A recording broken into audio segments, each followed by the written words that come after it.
Salut, c'est Philippe. Aujourd'hui, on va parler de l'entretien de ta chaudière gaz. Donc, bien entendu, on va parler de l'entretien obligatoire, puisque tu sais que normalement, tu dois faire un entretien annuel de ta chaudière qui va être fait par un professionnel, un chauffagiste, qui à la suite va te donner une attestation d'entretien, c'est-à-dire un papier par lequel que tu as bien fait cette démarche et que tu es en conformité avec la loi.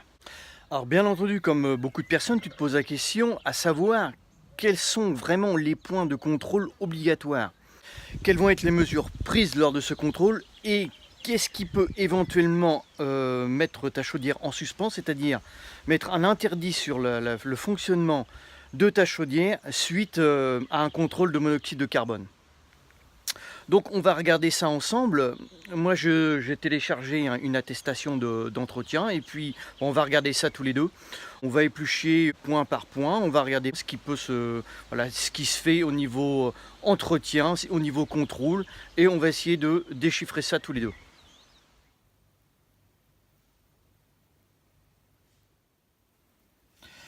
Donc voilà à quoi ressemble une attestation d'entretien de chaudière gaz. Alors là, ça va être une attestation d'entretien de chaudière de 4 kW à 400 kW.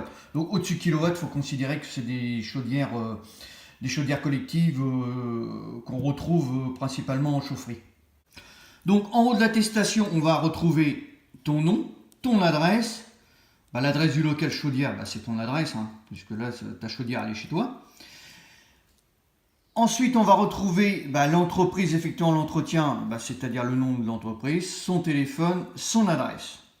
Ensuite, les caractéristiques de la chaudière, ça va être la marque, la puissance. Le mode d'évacuation, si c'est en cheminée, en VMC ou en ventouse. La date de mise en service et le numéro de série de la chaudière. Caractéristiques du brûleur, donc ça c'est si applicable, mais bon, de toute façon, avec la marque et puis le type de la chaudière, ça va de pair.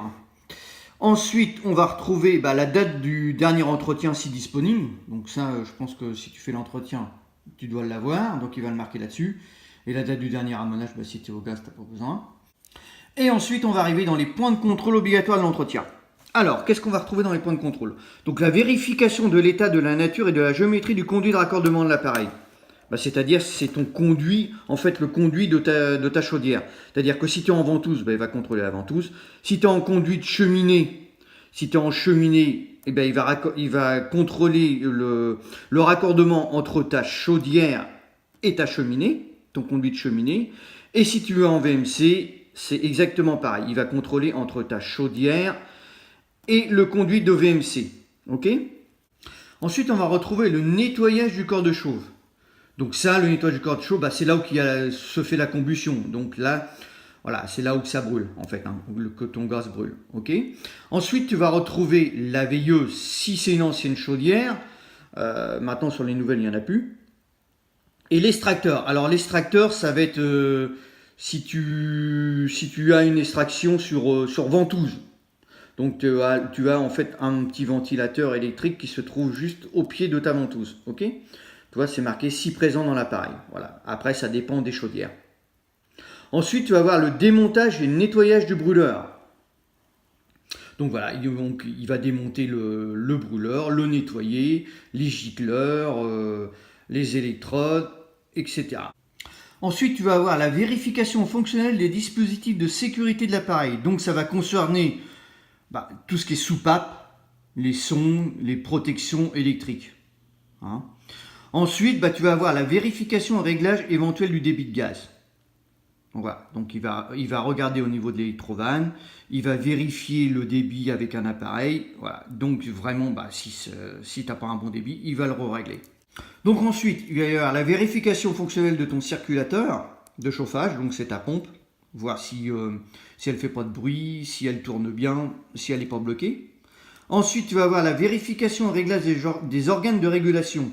Donc ça va être au niveau de ton tableau de bord. Donc il va regarder si ton tableau de bord fonctionne bien. Le départ de chauffage, la température de départ de chauffage, la température de l'eau chaude, de la 23 voies, connexion avec ton thermostat, ta sonde extérieure, etc. Voilà. Après, on va retrouver la VMC gaz. Alors ça, c'est la vérification du dispositif individuel de sécurité et nettoyage du conduit de raccordement. Donc ça, si tu es en VMC gaz, c'est-à-dire ça, si c'était en HLM, si tu es en immeuble. Hein. Si tu es en collectif, donc ça revient à ce qu'on a vu tout à l'heure, hein, du conduit de raccordement de l'appareil. Donc lui, il va vérifier entre ta chaudière et le raccordement sur la VMC gaz. Ok, donc éventuellement un nettoyage du conduit de raccordement. Voilà. Ensuite, vérification du dispositif d'anti-refoulement des fumées, si présent. Chaudière avec ballon accumulation, bah c'est une chaudière avec un ballon d'eau chaude. Vérification des anodes. Donc ça, l'anode, bah, l'anode, c'est ce qui sert à protéger la cuve de ton ballon, hein, de l'oxydation et de la corrosion. Donc ça, c'est à l'intérieur de ton ballon. Bah, la vérification, bah, il faut vidanger le ballon et regarder si l'anode est encore bonne, c'est-à-dire que si l'anode n'est pas complètement désagrégée. En fait, voilà, au fur et à mesure des mois, elle se désagrège et c'est elle qui prend en fait tout ce qui est oxydation et corrosion à la place de ta cuve de ton ballon. Donc ça, c'est des points de contrôle obligatoires. Ça, c'est le minimum que ton chauffagiste peut te faire, qui doit faire d'ailleurs, pour l'entretien de ta chaudière. Ensuite, après les points de contrôle recommandés, qui n'est pas obligatoire, mais bon, je pense quand même qu'il regarde la vérification de la pression du réseau hydraulique, c'est-à-dire la pression de ton chauffage. Ensuite, bah, les autres points à vérifier, voilà. Donc ça, c'est suivant le contrat d'entretien que tu as, forcément.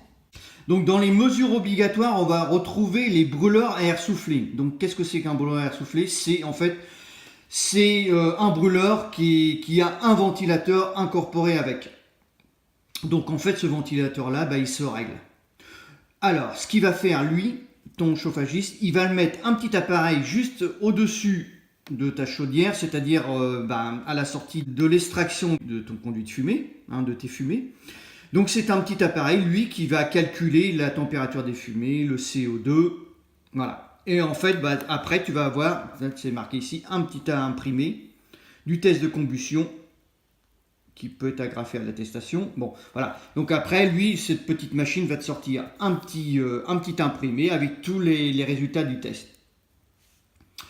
Et là, il va marquer la température ambiante.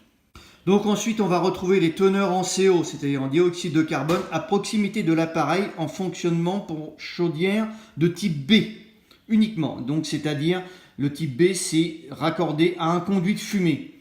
Donc si tu as raccordé sur ventouse, ça ne te concerne pas puisque tu es un conduit étanche. Okay, donc maintenant, la nouvelle réglementation, ça a été abaissé à 10 ppm.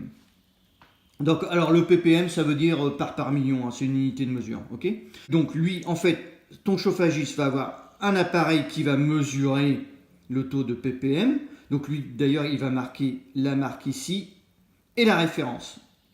Donc lui, il va se mettre à proximité de ta chaudière et lui, il va mettre l'appareil en route. Et s'il trouve moins de 20 ppm, ça voudra dire que ta situation de taux de dioxyde de carbone est normale.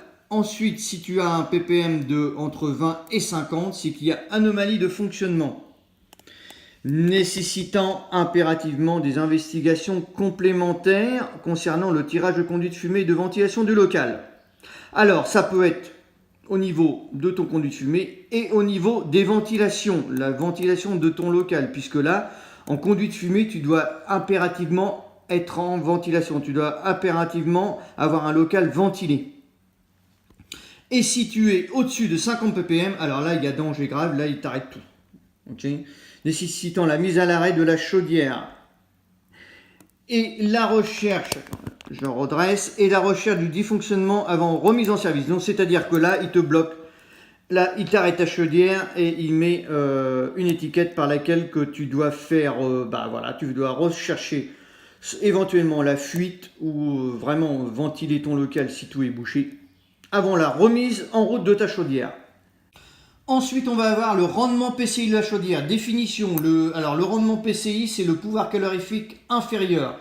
C'est-à-dire que ça désigne la quantité de chaleur libérée lors de la combustion. C'est-à-dire que quand ta chaudière évacue ses fumées, il y a des calories de récupérer sous forme d'eau. C'est évacué sous forme de vapeur et c'est récupéré en eau. Donc, le rendement de référence de ta chaudière, lui, c'est le constructeur qui va te la mettre sur la notice. Par exemple, elle peut être de 100 ou de 110%.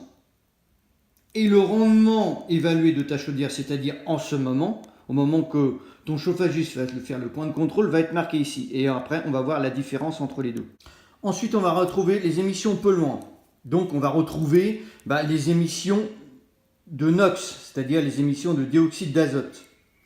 Donc, l'émission de dioxyde d'azote de référence, c'est de 35. Ok, et lui, avec son appareil, il va évaluer le NOx de ta chaudière, qui va marquer ici. Ensuite, sur la deuxième feuille de l'attestation d'entretien, on va retrouver défauts corrigés suite aux opérations d'entretien. Voilà, à la suite de la vérification de l'entretien de ta chaudière. S'il y a eu des défauts, s'il y a eu des pièces à changer, il va te les changer. Il va marquer tout ça ici. Après, on a conseils et recommandations portant sur le bon usage de la chaudière en place. Donc, ton chauffagiste peut te donner des conseils pour bien optimiser ta chaudière, pour faire le remplissage de ton chauffage, etc. Donc ça va être vraiment des conseils, des recommandations. Ensuite, les améliorations possibles de l'ensemble de l'installation de chauffage, c'est-à-dire si ton installation n'est pas tout à fait, je ne vais pas dire dans les normes, mais bon, s'il y a vraiment des modifications à faire au niveau de la tuyauterie, voilà, donc il va te le mettre, les améliorations que l'on peut faire au niveau peut-être du calorifère, des diamètres, etc. Voilà, donc ça, il peut marquer ça ici. Et ensuite, l'intérêt éventuel du remplacement du brûleur de la chaudière ou de l'installation de chauffage. Voilà, donc après contrôle de ton brûleur, il va te dire vraiment si ton brûleur va tenir ou va pas tenir. S'il faut que tu le changes dans 1 mois, dans 6 mois ou dans 2 ans. Donc ça, voilà, il va le marquer ici. Ensuite, les conseils et recommandations de la présente attestation, voilà, clac. La date de la visite, il va te le marquer là, et la signature. La signature de la personne réalisant l'entretien et ta signature à toi. Donc voilà, donc le fait d'approfondir point par point ce qui est écrit sur l'attestation ne change rien dans le fait qu'il faut quand même que tu fasses le contrôle. Par contre, de comprendre et de s'y intéresser peut t'amener à mieux contrôler et à mieux gérer le fonctionnement de ta chaudière. Écoute, si cette vidéo t'a plu, partage-la, like-la. Si tu arrives sur ma chaîne, abonne-toi, tu as le logo qui est juste là. Et moi, je te retrouve sur une prochaine. Je te dis ciao, ciao, à plus tard. Salut, porte-toi bien.